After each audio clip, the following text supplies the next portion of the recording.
Oke, teman-teman, balik lagi ya bersama saya Hendra Iriansyah di channel Melanesia Freedive.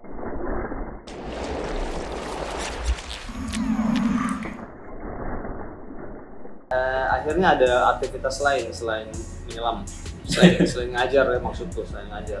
Saya ada aktivitas lain, kemarin baru kita belajar tenis juga, Cap. Tapi wah itu Cap, tenis keren banget. Oke. Menurutku keren banget. Menurutku aduh apa? Stress release. Orang kan pikirnya kita mengajar happy ya. Ternyata ada stresnya juga. Betul. Apalagi setelah bertahun-tahun ngajar tuh stres. Itu seru sih, konsepnya beda banget gitu kan. Kita biasa di laut, sekarang di darat, yang tadinya biru-biru sekarang lihat lapangan hijau nih. Terus ngakak, Lumayan. tawa anak-anak semua lepas. Jadi itu memang nanti kalian kalau mau kepoin aja Instagramnya Apnea FC. Nanti bisa kalau ada agenda main, boleh lah, kalian boleh, atau di invite ke grupnya kita boleh lah. Boleh, feel free buat siapapun itu. boleh. Oke. Hari ini kebetulan sudah ada Cap Erga di sini, salah satu instruktur di Indonesia, instruktur freedive ya. Kebetulan kalau nggak salah info yang saya dapat itu berarti ngajarnya dua agensi, ada Mochanov, Betul. ada Aida. Betul. Kurang lebih seperti itu. Nah ini kita mau nanya-nanya ini teman-teman, kira-kira sejak kapan sih dia kenal freedive? Karena saya pun jujur baru kenal dia mungkin baru 1-2 tahun terakhir, tapi seingat saya 1-2 tahun terakhir itu pun dia sudah freedive, udah melakukan aktivitas itu. Jadi saya nggak tahu nih. Terus infonya setahu saya kan kok dari Sumatera ya. Betul, dari Nah sedangkan jarang tuh ada orang-orang yang apa istilahnya, tapi domisili segala macam gimana? Sekarang di Jakarta. Oh sekarang Jakarta. Oke. Tapi asli orang Tanjung Pinang, kalau pada tahu ya. Biasanya kalau aku kenalan kayak di kampus gitu kuliah, kalau kenalin diri ngomong Tanjung Pinang pada nggak tahu tuh biasanya. Nah saya juga nggak tahu itu di mana, Tanjung Pinang itu di mana, Cap? Biasanya kalau biar gampang sebutnya Batam gitu karena di seberangnya. Batam. Kepulauan Riau. Jangan ketukar, ada Riau, ada Kepulauan Riau, beda.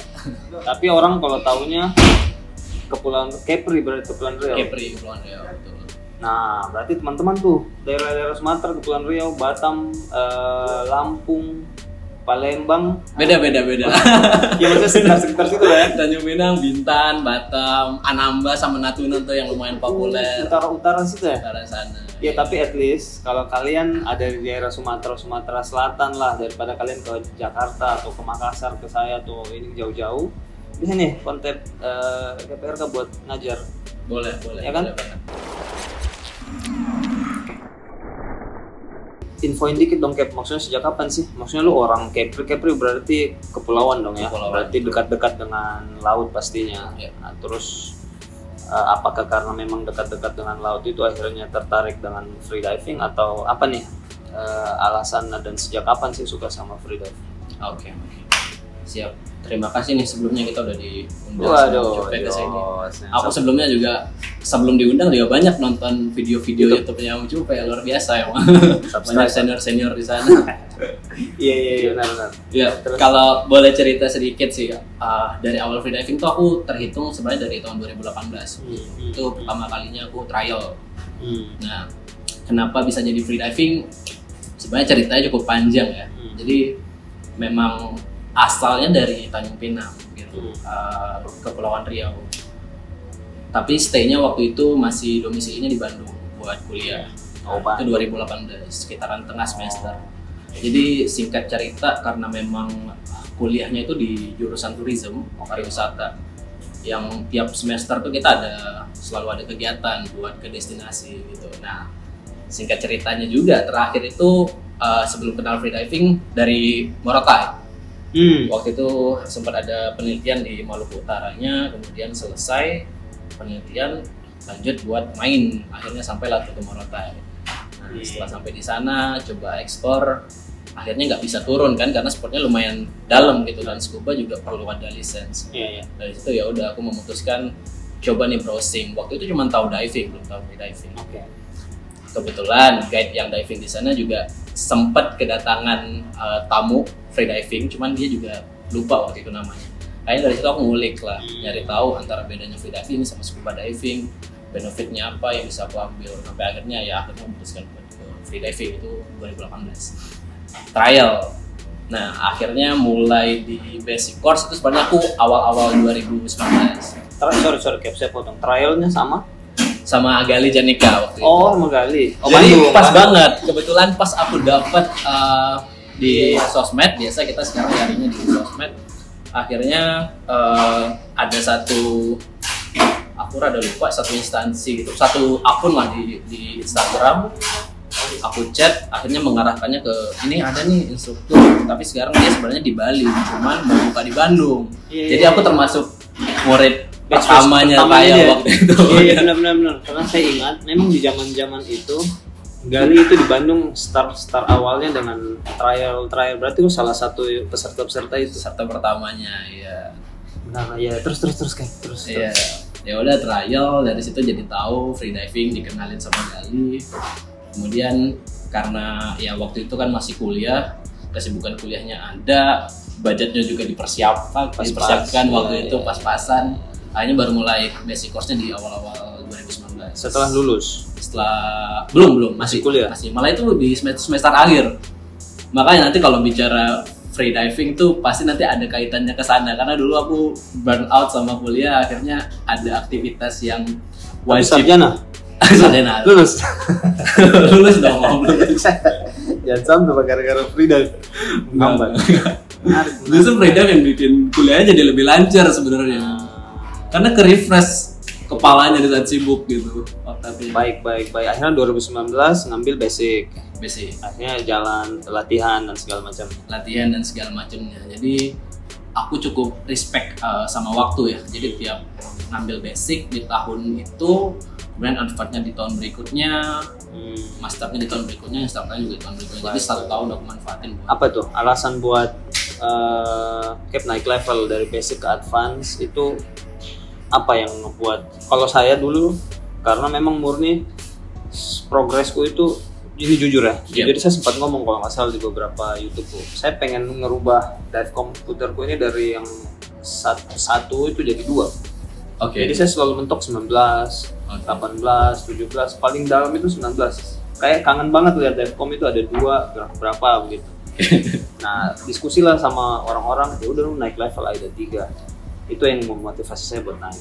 Nah, kalau Cap sendiri ya. Kalau aku ya jujur sebenarnya pasti rata-rata mindset orang ketika mulai freediving arahnya pendekatannya pasti ke rekreasional. Nah, sebelumnya aku juga masih buta banget tuh sama freediving bakal seperti apa. Tapi setelah dapat basic course, dari situ awal course itu udah langsung tertarik sebenarnya buat ngambil ke advance. Karena aku ngerasa kayak, wah ini sesuatu yang cukup mind blowing. Waktu itu nggak kepikiran. Yang paling bikin aku suka kalau ngebahas ke arah topik ekualisasi tuh, karena menurut aku kayak ini nggak biasa, nggak pernah aku lakuin sebelumnya, dan hebat gitu bisa punya awareness sama tubuh sendiri sampai sedalam itu. Karena aku juga orang yang suka belajar, jadi dari situ udah kepikiran mau ngambil advance, cuman sengaja aku kasih jeda setahun, jadi bisa manfaatin ambil di basic level ini buat ngedalemin lah sebelum nanti naik tingkat. Jadi memang karena ada sisi sainsnya ya berarti ya. Betul. Ya. Karena memang sains aku juga suka di situ. Benar. Kan freediving kita kenal ya, saya sering ngomong sama teman-teman 50% itu sains, 50%-nya lagi itu sport. Sport dan sains. Jadi sisi sainsnya itu yang menarik, akhirnya kayak pengen upgrade dan sampai sekarang. Betul. Benar. Jadi terlebih dari praktek skillsnya, keilmuannya tuh juga aku suka buat diulik karena menarik gitu. Masih jarang lah, nggak pernah kedengaran sebelumnya. Untungnya aku dapat instruktur juga. Gali itu juga experience banget ya. Gali itu dari awal dia berkarir sampai jadi instruktur itu juga memang salah satu orang yang suka ngulik. Jadi menurutku ya cocok lah. Oke lah.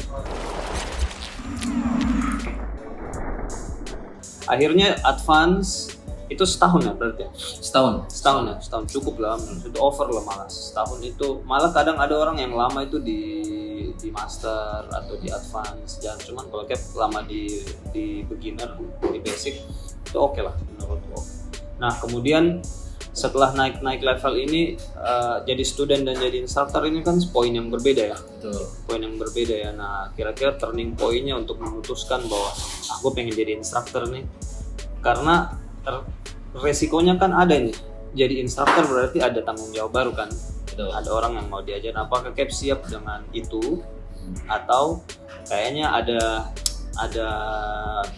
goals lain selain itu? Maksudnya apakah memang masih tetap strict bahwa kayaknya saya masih harus tetap belajar, atau memang sudah siap untuk handle beban lain? Jadi instruktur kan sebenarnya bebannya. Iya.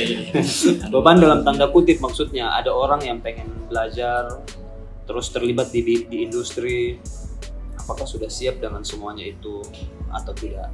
Oke. Ini pertanyaan yang sebenarnya aku tanyakan ke diri aku sendiri sebelum ngambil instruktur juga. Bagus. Tapi bener banget poin-poin yang Om Jupe sampaikan tadi. Kalau misalnya beda gitu ya antara kita latihan buat diri kita sendiri sama kita melatih orang lain gitu. Beda.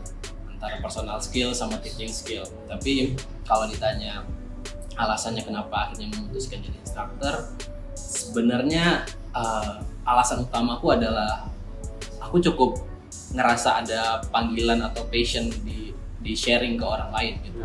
Aku juga terlahir dari keluarga pengajar, jadi mungkin masih ada DNA-nya gitu. Seneng banget kalau misalnya bisa ngelihat orang lain bisa kalau kita coba sharing sesuatu gitu. Nah akhirnya dari situ coba yakinin diri. Berkaitan juga sih sama cita-cita aku sebenarnya dari kecil. Pengennya tuh jadi tenaga pengajar, Dosen, guru. Dosen. Cita-citanya ke dosen. Iya. Jadi menurut aku masih relate, sama-sama kita sharing sesuatu. Jadi dari situlah akhirnya memantapkan diri memutuskan jadi instruktur. Walaupun pada akhirnya kerasa juga gitu kalau waktu trainingnya jadi cukup kepotong. Gitu. Jelas, pasti. Iya, benar. Tapi kalau sekarang lah ini sudah tahun keberapa jadi instruktur? Sekarang menuju tahun kedua. Nah, kira-kira apa nih? Apakah sesuai dengan planning atau memang sudah di-expect kira-kira mungkin seperti ini, atau ternyata wah tidak sesuai dengan prediksi? Gimana kayak? Oke. Sebenarnya jujur cukup sesuai sama ekspektasi gitu. Alhamdulillah, karena aku tahu ketika ambil instruktur berarti tanggung jawabnya adalah mencoba mengajar orang supaya bisa freedivingnya dengan cara yang aman dan benar gitu. Akhirnya sesuai sama ekspektasiku, tapi memang yang waktu itu rasanya kayak belum kepikiran adalah gimana tetap mempertahanin porsi latihan gitu. Karena menurut aku kan dari dulu tuh selalu bilang freediving tuh, karena aku anak pariwisata, bilangnya freediving ya aku liburan gitu loh. Tapi liburanku itu latihan, jadi teaching tuh beda sebenarnya. Tanggung jawabnya beda gitu kan. Jadi ya gitulah, pasti ada plus minusnya ya ketika udah jadi instruktur. Jadi memang agak sulit ya memaintain kita punya performance sebagai individu. Wah, tetap harus bagus, atau bikin personal best, join kompetisi, bikin rekor, atau at least berprestasi bersamaan dengan mengajar. Itu memang berat.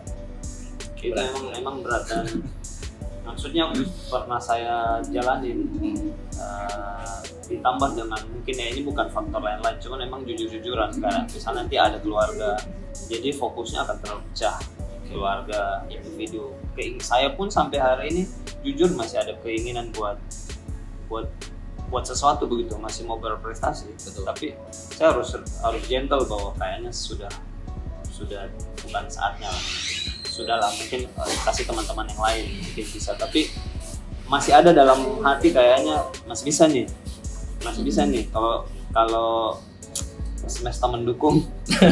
Masih bisa ini, karena saya masih cukup confident dengan sayanya secara individu, maksudnya. Masih cuman prioritas yang enggak, itu pun poin kayak kalau buat teman-teman juga yang lainnya di luar sana, kalau melihat instrukturmu tidak bisa perform maksimal, bukan berarti dia tidak jago, tapi memang kalian harus tahu bahwa waktu itu dia harus dedikasikan ke kalian dan untuk dirinya sendiri, dan itu susah.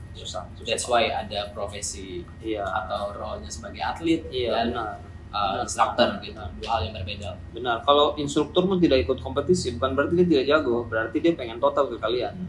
Itu jawabannya. Kalau bukan berarti juga yang tidak yang ikut kompetisi, berarti bukan tidak total ke kalian juga, bukan, tapi itu pilihan, dia memilih untuk begitu.